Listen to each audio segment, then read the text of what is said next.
Eran las 6:30 de la tarde cuando vi a mi marido desmayarse delante de un estanco. Lo juro. No fue una caída dramática, no hubo sangre ni gritos.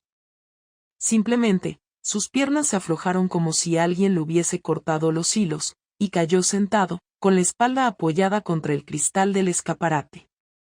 Pálido, sudado, mirando al suelo como si algo dentro de él acabara de romperse. Yo iba al otro lado de la calle, caminando rápido, intentando no perder el tren de cercanías que pasaba a las 18:44. Llevaba el abrigo abierto, el bolso medio colgado del hombro y un leve temblor de culpa que me recorría el pecho. Al principio no lo reconocí. Vi el cuerpo caer y pensé, hostia, ¿le ha dado algo? Crucé la calle sin pensar, impulsada por ese reflejo automático que se activa cuando ves a alguien caer. Pero en cuanto me acerqué, sentí como el estómago me dio una vuelta completa. Era Andrés. Lo primero que pensé fue que le había dado un infarto. Llevaba meses estresado con el trabajo, comía fatal y últimamente le costaba hasta dormir. Me agaché junto a él, le toqué la cara y le dije su nombre. Andrés, soy yo, Laura, ¿qué ha pasado? Y entonces, él levantó la cabeza. Sus ojos, rojos y abiertos como platos, me miraron como si yo fuera un fantasma. Te he seguido, me dijo, con voz ronca. Desde casa. No sabía a dónde ibas. Pero sabía que no era lo que decías. En ese instante, me quedé sin aire. No por lo que dijo, sino por cómo lo dijo. Como si él mismo se acabara de romper por dentro. Como si sus propias sospechas le hubieran destruido más que cualquier verdad. No había descubierto nada aún. Solo me había seguido. Solo tenía miedo. ¿Y yo? Yo tenía algo que ocultar. Hasta ese momento, había creído que tenía todo bajo control. Que lo nuestro, lo mío con Víctor, era un desliz manejable. Algo que no necesitaba arrastrar consecuencias si nadie lo descubría. Nos veíamos 1 o 2 veces por semana, durante el almuerzo o después del trabajo, en un pequeño estudio que él alquilaba en Vallecas. Ni una sola foto. Ni una sola conversación grabada. Lo habíamos hecho todo perfecto. O eso creía yo. Llamé a una ambulancia. Andrés no quería, pero yo insistí. Su pulso era inestable, tenía sudores fríos y no dejaba de decir cosas sin sentido, que si yo estaba rara, que si todo había cambiado, que si me notaba ausente. Una parte de mí, mientras le secaba la frente con un pañuelo de papel, no podía evitar pensar que si no lo había descubierto del todo, aún estaba a tiempo. A tiempo de mentir. A tiempo de salvar lo que quedaba. Cuando llegaron los sanitarios, les dije que probablemente era un ataque de ansiedad. Y lo confirmaron. Nada cardíaco, solo un colapso. Uno fuerte. Mientras lo llevaban en la camilla, me cogió la mano con fuerza. No con rabia. Con miedo. Me miró a los ojos y me dijo algo que aún hoy me quema por dentro. Laura, dime que no me estás dejando atrás. Y ahí supe que estaba jodida. Porque ya lo había hecho.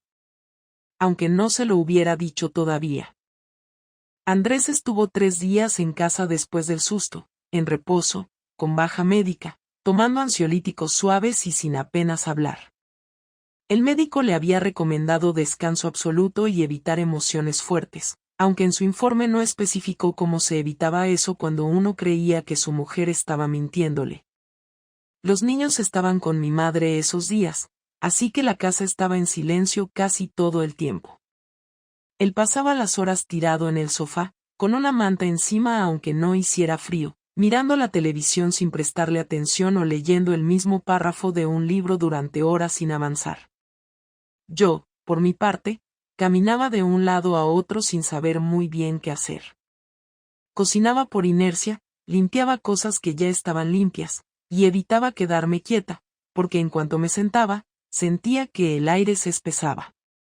Cada vez que pasaba por delante del salón y veía su cara, me daban ganas de entrar y soltarle la verdad de golpe, sin adornos, sin rodeos, solo para acabar con la tensión que nos rodeaba como una manta empapada. Pero no lo hacía. Porque aunque no me gustaba admitirlo, tenía miedo de que una vez dicho en voz alta, ya no hubiese vuelta atrás. La mañana del cuarto día se levantó antes que yo, lo que no era habitual. Me desperté con el olor a café ya hecho y el sonido del periódico abriéndose en la mesa. Bajé en pijama, y él ya estaba vestido, afeitado, incluso con colonia. Me saludó con un buenos días que sonó forzado, como si alguien se lo hubiera dictado. Me senté frente a él y le serví una tostada sin decir nada. Estuvimos en silencio durante varios minutos, hasta que lo soltó. He hablado con Jorge, dijo, sin mirarme. Me ha dicho que no estuviste en la reunión del martes. La que tenías en Leganés. Sentí una presión en el pecho tan fuerte que me hizo contener la respiración por un segundo. Jorge era uno de los socios de la asesoría. Lo conocía desde hacía años. No entendía cómo ni por qué Andrés había hablado con él, ni si lo había llamado directamente o si se lo había encontrado en algún sitio, pero en ese momento daba igual. No fui, contesté, y noté cómo mi voz temblaba, aunque intenté disimularlo. Al final se canceló. No te lo dije porque no me apetecía hablar ese día. Andrés no respondió enseguida. Cogió una miga de pan de la mesa, la deshizo entre los dedos, y luego la empujó hacia un lado. ¿Dónde estuviste entonces? Ahí me di cuenta de que ya no era una conversación. Era una cacería. No me lo preguntaba porque quisiera saber la respuesta. Me lo preguntaba porque ya la sabía. En Madrid, dije, intentando sonar neutra. Fui a dar una vuelta, necesitaba aire. ¿Con alguien? Ahí, no respondí. Él levantó la vista por primera vez desde que empezó a hablar. Tenía los ojos hundidos, como si no hubiera dormido en semanas. Me miró con una mezcla de rabia y decepción que no había visto nunca en su cara. Ni siquiera cuando murió su padre lo vi así. ¿Con Víctor? Me quedé congelada. El hecho de que dijera su nombre me cambió la temperatura del cuerpo en un segundo. Sentí un calor violento en el pecho, pero las manos me temblaban de puro frío. No entendía cómo lo sabía. No sabía si lo había visto, si alguien se lo había contado, si había seguido mis movimientos por el móvil o si simplemente había atado cabos. Lo único que sabía es que no tenía sentido mentir más. Sí, contesté. Andrés se levantó, sin decir nada, y se fue directo al cuarto. Tardó menos de un minuto en volver, con algo en la mano. Lo dejó sobre la mesa, sin mirarme. Era un sobre marrón. Me lo empujó hacia mí y se quedó de pie. Ábrelo. Dentro había fotos. Impresas. Varias. Una de ellas era de mí y Víctor saliendo del portal del estudio. Otra, de los dos entrando a una cafetería, muy juntos. Otra más, sentados en una terraza, con su mano rozando mi pierna. No eran fotos escandalosas, no había sexo ni besos explícitos, pero bastaban. No había forma de negarlo. Contraté a alguien, me dijo. El día que me seguiste mintiendo por tercera vez, llamé a un investigador. Las fotos son de hace 2 semanas. Pero sé que empezó antes. Solo quería estar seguro. No supe qué decir. Todo lo que pensaba parecía patético o inútil. Que no significaba nada. Que no estaba enamorada. Que había sido un error. Que no lo planeé. Todo eso era cierto, pero sonaba barato, como una excusa de serie mala. Él siguió hablando. No sabes la cantidad de veces que he intentado justificarte. Pensaba que era mi culpa. Que quizá te había fallado en algo. Que te habías aburrido porque yo me había vuelto predecible. Pero lo que me jode no es que me hayas engañado. Es que lo hayas hecho como si yo fuera imbécil. Como si no me diera cuenta de nada. Como si no mereciera, al menos, una explicación. Intenté decir algo, pero me interrumpió levantando la mano. No necesito que me lo expliques ahora. Solo quiero que sepas que ya lo sé. Y que voy a decidir qué hacer. No hoy. Pero pronto. Puedes seguir aquí hasta que lo decida. No por ti, por los críos. Pero no te confundas. Ya no confío en ti. Y no me hables como si esto fuera una mala racha. No lo es. Es traición. No había nada más que decir. Andrés cogió las llaves del coche y se fue. No pregunté a dónde. No me atreví. Me quedé en la cocina, con el sobre y las fotos delante, sintiendo que por primera vez, el suelo se había abierto. No era solo que me hubiera descubierto. Era que había visto con claridad todo lo que yo misma no quería admitir. Que lo había roto. Que ya no había manera de volver a fingir. Esa noche Andrés no volvió. Ni llamó, ni escribió, ni dio señales de vida.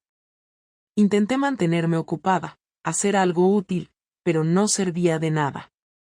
Fregué los platos del desayuno, limpié el baño, doblé ropa que ya estaba doblada y luego la desdoblé y la volví a doblar porque no podía estar quieta.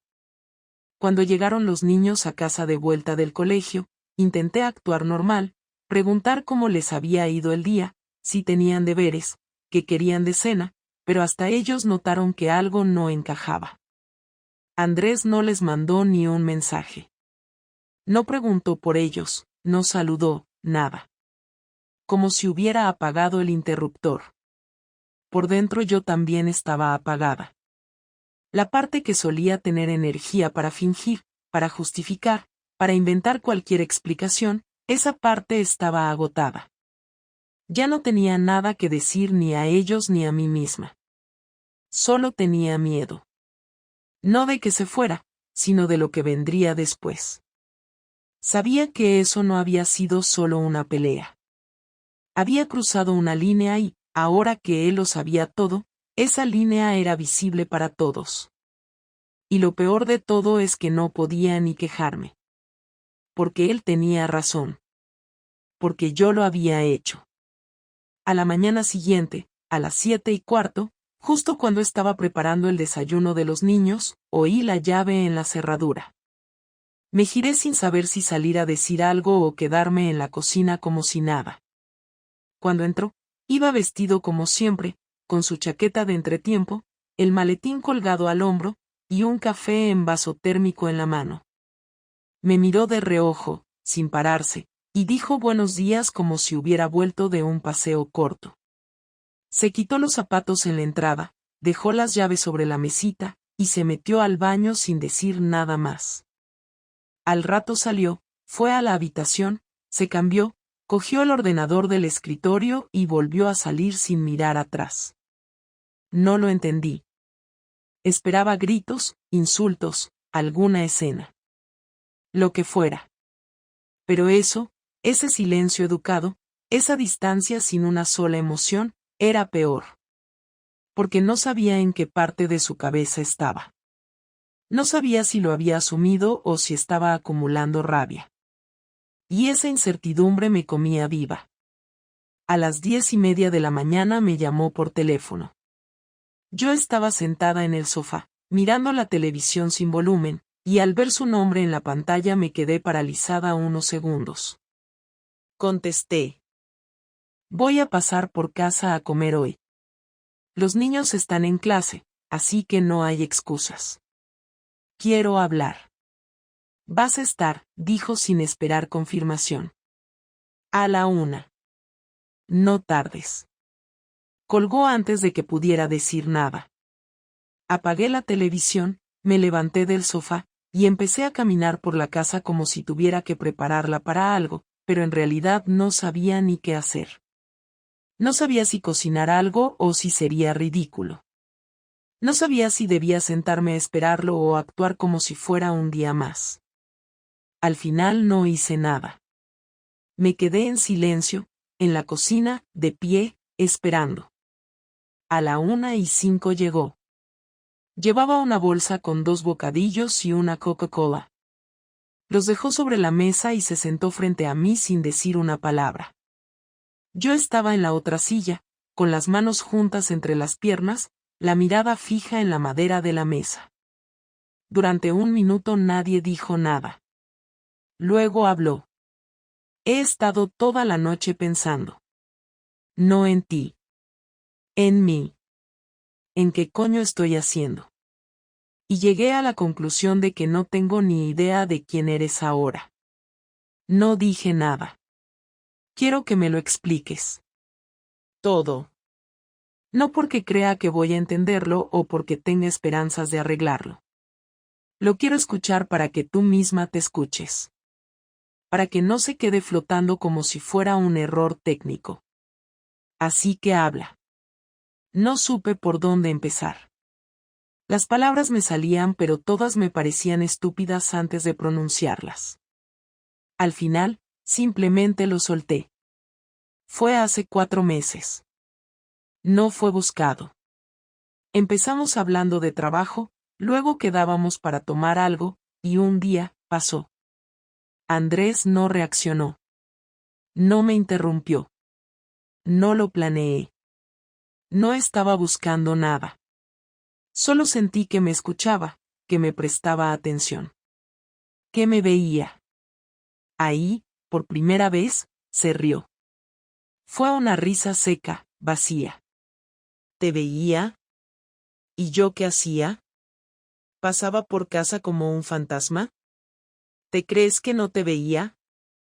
¿Te crees que no notaba cuando estabas mal o cansada o frustrada? Lo que pasa es que tú nunca decías nada. Te ibas cerrando poco a poco. Y cuando intentaba acercarme, tú ya estabas en otra parte. No es tu culpa, dije, y él negó con la cabeza con fuerza. Claro que es mi culpa. Por confiar. Por creer que esto iba bien. Por pensar que teníamos algo que funcionaba. ¿Sabes lo que más me dolió de las fotos? Que no parecías forzada. Parecías feliz. Esa frase me dejó sin respiración. Era cierto. Había sonreído. Lo había disfrutado. Al menos durante un tiempo. No quiero saber detalles. No me interesa cuánto, dónde, ni cómo. Solo quiero saber si pensabas decirme algo en algún momento o si planeabas seguir mintiendo. No lo sé. Estaba perdida. No. No estabas perdida. Estabas ocupada. Engañando. Ocultando. Haciendo tu vida. Y yo mientras recogía a los niños, hacía la compra, planeaba vacaciones, pagaba facturas, todo eso pensando que éramos un equipo. Y tú estabas con otro. Disfrutando.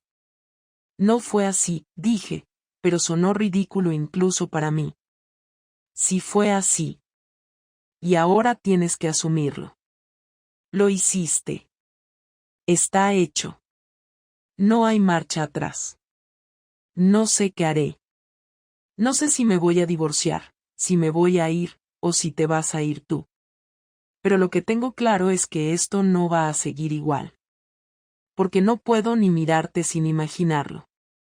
Se levantó, cogió su chaqueta, y antes de salir, se giró.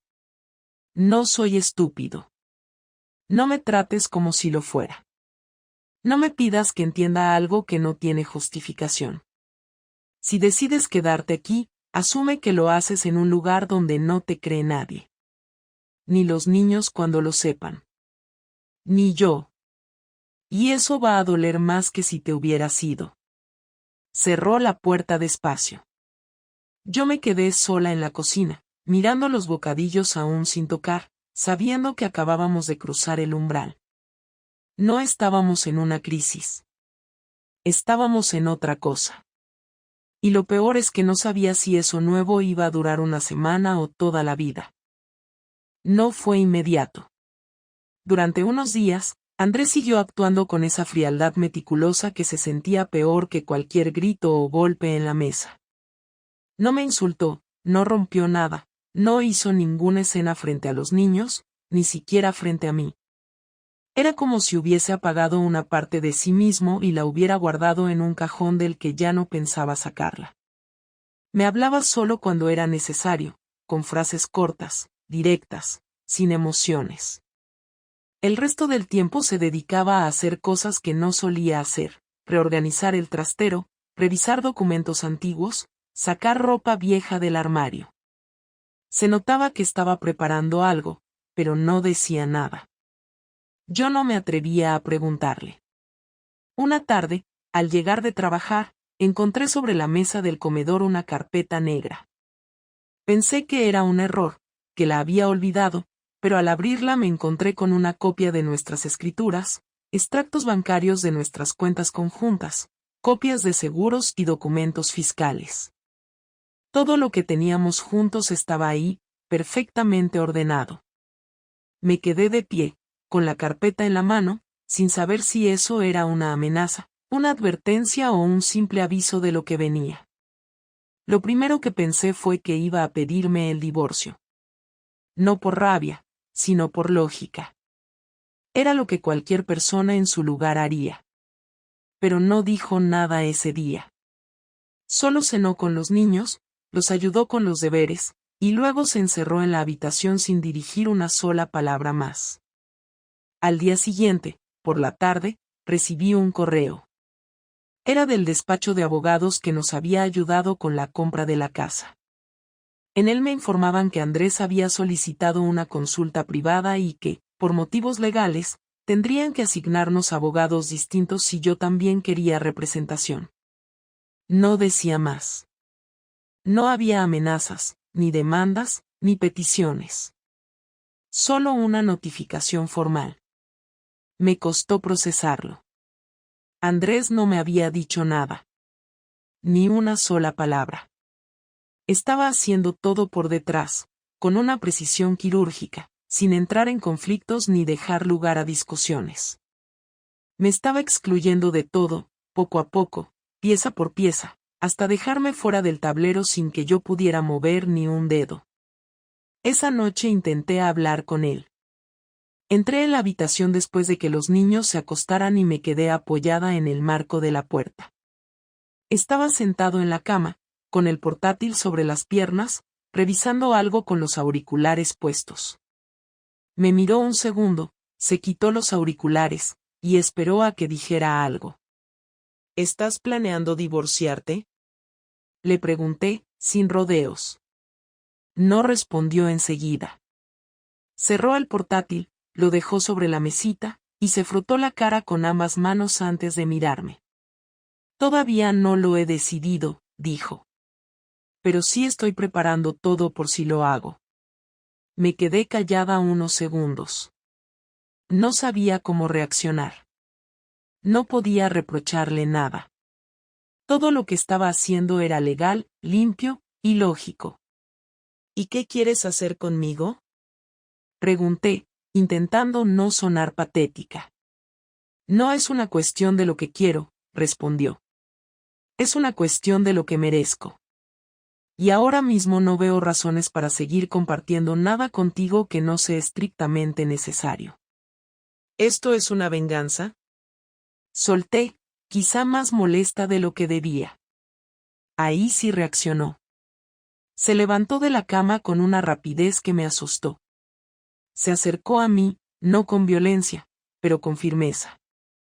¿Venganza? No tienes ni idea de lo que sería una venganza. Si quisiera venganza, te habría arrastrado por el suelo delante de tus padres, de los niños, de tus compañeros de trabajo. Si quisiera venganza, habría enseñado las fotos a tus amigas, habría mandado mensajes a tu amante, habría hecho de esto un espectáculo. Pero no. Estoy siendo discreto, estoy manteniendo la compostura, y aún así te atreves a llamarlo venganza. Entonces, ¿qué es? Le dije, sin moverme. Es justicia. Es tomar control. Es proteger lo poco que me queda de dignidad. Es asegurarme de que si esto se acaba de una forma en la que tú no te llevas más de lo que te corresponde. ¿Y qué se supone que me corresponde? Exactamente lo que no has traicionado. Lo que no usaste para engañarme. Eso es lo único que te corresponde. Se alejó, volvió a sentarse, y se puso los auriculares sin esperar que yo dijera nada más. Me fui de la habitación con un nudo en la garganta. Sabía que esa era su forma de castigarme. Sin escándalos. Sin insultos. Solo con una estrategia perfectamente calculada para que yo sintiera, día a día, cómo me despegaba de todo lo que habíamos construido. Al día siguiente, cuando fui a recoger a los niños al colegio, una de las madres del grupo me preguntó si era cierto que Andrés se iba del trabajo. Me quedé en blanco. No tenía idea de a qué se refería. Fingí que no sabía nada y cambié de tema. Al llegar a casa, lo esperé en la cocina y se lo pregunté directamente. Él no lo negó. He pedido la excedencia, me dijo. Voy a dedicarme a organizar mis asuntos. En unas semanas me voy a Valencia. ¿A Valencia? ¿A vivir? A empezar de nuevo. He alquilado un piso. Pequeño. Cerca del mar. Ya hablé con los niños. Pasarán los fines de semana alternos conmigo. He buscado un colegio que me permita recogerlos los viernes y traerlos el domingo por la tarde. Me quedé sin palabras. Todo lo había organizado sin decirme una sola palabra. Y lo peor es que los niños ya lo sabían. A mí me lo comunicaba cuando ya estaba hecho. ¿Y yo qué se supone que tengo que hacer? ¿Quedarme aquí fingiendo que esto sigue? Tú harás lo que quieras. Pero no te equivoques. No estoy huyendo. Me estoy liberando. Y si tú decides seguir viviendo en esta casa, será con otras condiciones. ¿Qué condiciones? No voy a seguir financiando esta vida para los dos. Voy a separar las cuentas. Voy a sacar mi parte de los ahorros. Y voy a dejar de asumir tus gastos. Tú decides si trabajas más, si vendes algo, si cambias tu estilo de vida. Pero lo que no vas a hacer es seguir viviendo como si no hubiera pasado nada. Me quedé paralizada. No por la decisión en sí, sino por la frialdad con la que la tomaba. Andrés no me estaba castigando con gritos ni dramas. Me estaba desmantelando la vida con papeles, con firmas, con decisiones que no podía contradecir. No tenía cómo discutirlo. Era justo. Era legal. Era limpio. Y por eso dolía el doble. Cuando se fue a dormir, me quedé en la cocina mirando el vacío. Esa noche supe que había perdido mucho más que una pareja. Había perdido el respeto que él me tenía. Había perdido mi posición en esa casa. Y ahora empezaba a perder también la seguridad económica que me había sostenido durante años. No dijo ni una sola vez que me odiara. No dijo que me despreciara. Solo actuaba. Cada día un paso más lejos. Y cada paso dejaba una huella imposible de borrar. La conversación final no llegó como yo esperaba, no fue producto de una gran discusión ni de un momento cargado de tensión, sino que se dio una tarde cualquiera, en el salón, con los niños viendo una película en la habitación contigua y la luz del sol entrando por las cortinas sin que hubiera nada especial en el ambiente. Llevábamos varios días viviendo como dos desconocidos que se cruzaban por los pasillos, compartiendo espacios pero no palabras, dividiéndonos las tareas con un nivel de coordinación casi militar, como si fuésemos compañeros de piso forzados a convivir por un contrato y no por una historia compartida. Andrés ya había puesto en marcha todo lo que me había anunciado. Había retirado la mitad del dinero de la cuenta. Había dejado de hacer compras para la casa y había reducido su participación en cualquier actividad familiar a lo mínimo indispensable. Los niños estaban confundidos, sabían que algo no iba bien, pero aún no lo entendían del todo, y yo no encontraba el valor para explicarles nada mientras él seguía presente, aunque fuera en cuerpo solamente. Esa tarde, cuando me senté a revisar unos papeles del trabajo en el comedor, Andrés apareció con una carpeta en la mano, la dejó sobre la mesa y se quedó de pie frente a mí, sin ninguna expresión en la cara. Me miró directamente, como si esperara que yo supiera que venía a continuación. Yo no me moví, solo esperé a que hablara primero. Es el acuerdo de separación, dijo. No el divorcio, al menos no todavía. Pero quiero que quede claro todo lo que vamos a hacer a partir de ahora, por escrito. No quiero más sorpresas, no quiero discusiones, no quiero dudas. Esto lo redactó mi abogado, pero tienes derecho a revisarlo con el tuyo si quieres. No estoy apurando nada. Solo quiero cerrar una etapa de una vez. Asentí sin decir nada. Abrí la carpeta y comencé a leer mientras él se sentaba al otro lado de la mesa. El documento era claro, sin adornos. Establecía que él se haría cargo del 50% de los gastos de los niños, que durante los fines de semana que estuvieran con él asumiría todo, que dejaría la casa en mis manos por ahora, pero que no iba a cubrir ningún otro gasto que no estuviera relacionado directamente con sus hijos. No había amenazas, no había condiciones ocultas, no había ninguna trampa, solo un corte limpio. Incluso había una cláusula donde dejaba constancia de que se comprometía a no hablar mal de mí frente a los niños. Me quedé leyendo en silencio durante varios minutos, con un nudo en la garganta, pero sin llorar, porque ya no me quedaban lágrimas, solo cansancio. ¿Por qué no pides el divorcio directamente? Le pregunté cuando terminé de leer. Si ya tienes todo claro, si ya no quieres seguir con esto, ¿por qué dejarlo a medias? Él se apoyó en el respaldo de la silla, cruzó los brazos y respiró hondo antes de responder. Porque aún no sé si quiero terminar así. No sé si lo que me queda de respeto por ti se va a convertir en algo con lo que pueda reconstruir algo distinto o si simplemente se va a ir diluyendo hasta que no quede nada.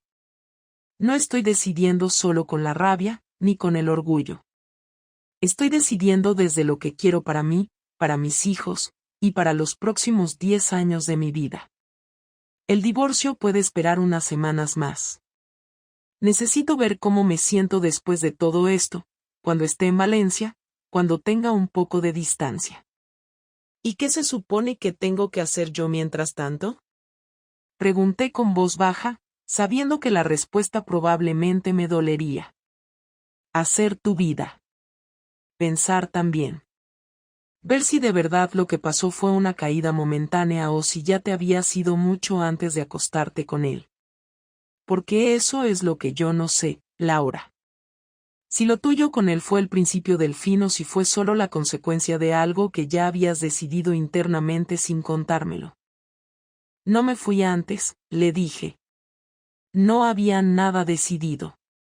Me equivoqué, no lo niego, pero no era porque quisiera dejarte. Fue cobardía, fue estupidez, fue una mezcla de todo eso. Pero nunca fue una decisión consciente de destruir esto. Ya lo sé, contestó sin mirarme. Pero eso no lo hace mejor. El silencio se alargó entre nosotros.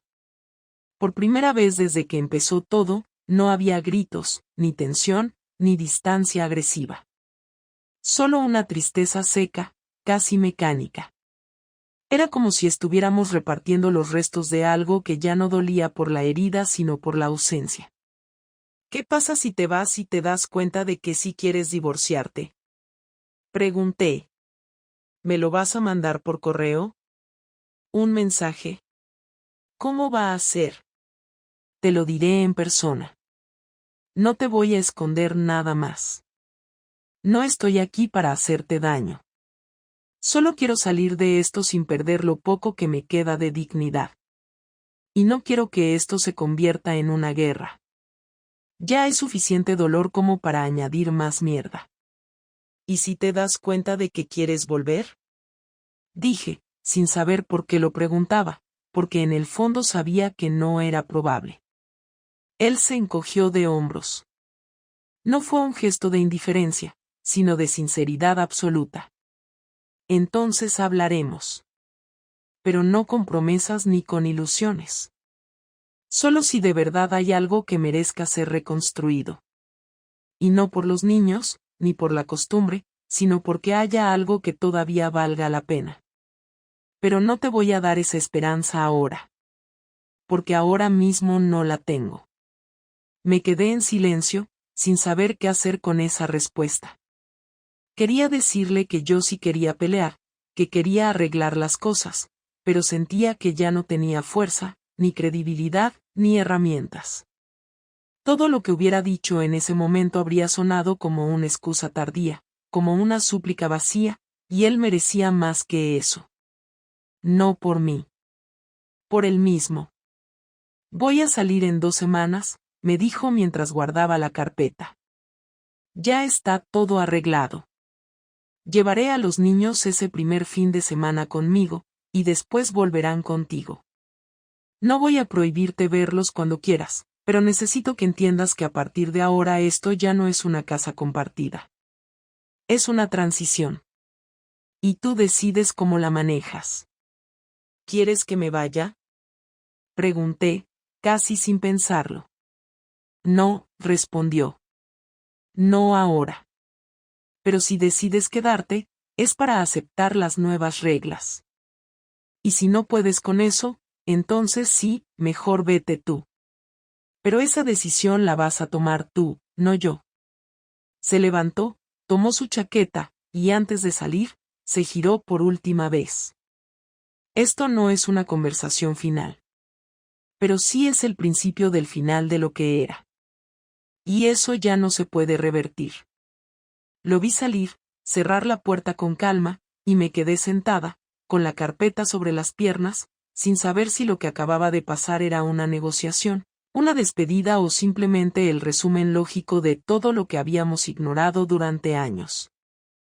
Han pasado 3 semanas desde que Andrés se fue a Valencia y desde entonces no hemos tenido ninguna conversación personal. Solo mensajes puntuales sobre los niños, horarios, traslados, tareas escolares.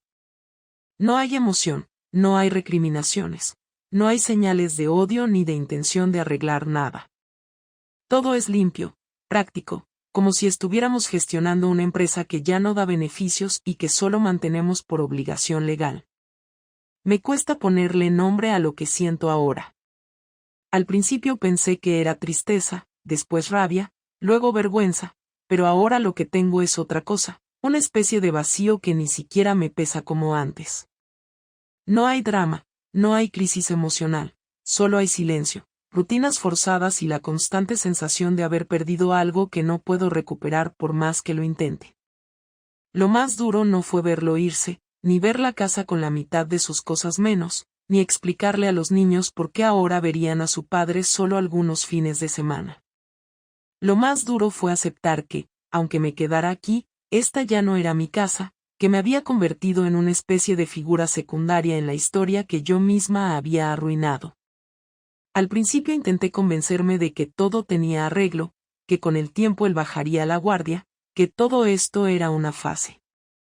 Pensé que podía demostrarle que me arrepentía, que podía recuperar algo de su confianza, aunque fuera poco. Me preparé discursos, me imaginé reencuentros, escenarios donde él me miraba con los ojos de antes y me decía que todavía había algo. Pero todos esos escenarios se derrumbaron cuando una tarde vi una foto de él en su nuevo piso, con los niños sentados a su lado, sonriendo. Él no parecía destruido ni devastado. Tampoco parecía eufórico. Solo estaba bien. Tranquilo. Como si al fin hubiera recuperado algo que llevaba años perdiendo y que solo ahora, al soltarme, había recuperado. Y ahí entendí que no había vuelta atrás, no porque él no me perdonara, sino porque yo misma no había entendido hasta ese momento todo lo que había roto. Durante años me había creído una mujer consciente de lo que quería, alguien que sabía tomar decisiones, que no se dejaba llevar por impulsos, que tenía claros los límites. Pero la verdad es que no era así. Me dejé llevar, no porque fuera adicta al riesgo o a la emoción, sino porque me negaba a enfrentar la incomodidad de lo que realmente estaba sintiendo. Había un malestar en mi vida, en mi matrimonio, en mi día a día, y en vez de hablarlo, en vez de afrontarlo, busqué una vía de escape cobarde y cómoda. Me refugié en la atención de alguien que no significaba nada realmente, solo porque era fácil, porque me hacía sentir especial sin tener que resolver nada. Me convertí en alguien que traicionó no solo a su pareja, sino también a sí misma, porque cuando todo se cayó, no supe ni quién era yo fuera de ese error. He intentado recuperar algo de estructura. Me levanto temprano, preparo el desayuno, organizo el trabajo, llevo a los niños al colegio, mantengo todo en orden. Pero lo hago como si estuviera interpretando un papel. Sigo yendo a la asesoría, sigo hablando con mis compañeras, sigo fingiendo que todo va bien, aunque sé que muchas ya han notado algo. Algunas me miran con cierta compasión, como si supieran más de lo que dicen. Otras me evitan. Víctor me escribió una vez, hace una semana. Un mensaje breve, preguntando cómo estaba. Lo leí y lo borré sin responder. No porque esté enojada con él, sino porque ya no hay nada ahí. Porque ahora veo con claridad que lo que tuvimos fue solo una distracción, un desvío sin sentido que ahora solo me recuerda lo fácil que es destruir algo estable con una decisión mal tomada. A veces me cuesta mirarme al espejo. No por culpa o por remordimiento en sí, sino porque la imagen que veo no se corresponde con la persona que pensé que era. No me considero una víctima, no me escudo en el típico las cosas pasaban por algo. No me pasó nada. No fui arrastrada por las circunstancias. Yo elegí. Yo mentí. Yo fallé. Y Andrés, con toda su frialdad y distancia, no necesitó hacer nada cruel para hacerme entenderlo. Solo necesitó irse. Porque su ausencia pesa más que cualquier castigo. A los niños todavía no les hemos contado todos los detalles, pero intuyen que esto no es temporal. Me preguntan si papá va a volver, si vamos a ir todos a Valencia, si algún día volveremos a vivir todos juntos. Yo les contesto con evasivas, con frases que no comprometen nada, que suenan dulces pero no dicen la verdad. Me duele ver cómo intentan mantener la normalidad, cómo se esfuerzan por no incomodar, por no preguntar de más. Me duele verlos crecer en medio de este silencio tenso que yo provoqué. Andrés no les ha hablado mal de mí, lo sé. Nunca lo haría. Pero tampoco les da esperanzas. Y eso, aunque sea duro, es justo. Hace 2 noches, después de acostarlos, me senté sola en el comedor y abrí una libreta vieja. Empecé a escribir sin un propósito claro.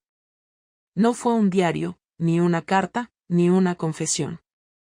Solo palabras sueltas, pensamientos que no podía decir en voz alta. Ahí escribí por primera vez que Andrés hizo bien en irse. Que si yo estuviera en su lugar, también lo habría hecho. Escribirlo me dolió, pero me alivió. Porque reconocerlo es el primer paso para dejar de fingir que esto tiene solución. No sé si algún día volveré a sentir lo que sentía con él al principio. No sé si algún día alguien volverá a confiar en mí como él lo hizo. No sé si este será el error que marque todo lo que me quede de vida. Lo que sí sé es que ya no puedo borrar lo que hice, ni reparar lo que rompí, pero sí puedo dejar de buscar excusas, de disfrazar el dolor, de fingir que soy otra persona. Ahora entiendo que las consecuencias no siempre vienen con gritos ni con portazos. A veces vienen en forma de silencio, de ausencias, de distancia. Y cuando eso pasa, no queda más que aceptar. Aprendí que destruir algo no lleva tiempo. Lo que lleva tiempo es entender el daño que se hizo. Y en mi caso, solo ahora estoy empezando a ver todo lo que costó esa decisión. Andrés ya no está. Yo sigo aquí. Pero esta versión de mí ya no se parece en nada a la mujer que fui. Y eso, por cruel que suene, es lo que realmente merezco. Porque al final, no perdí a mi marido, perdí el derecho a seguir siendo su compañera.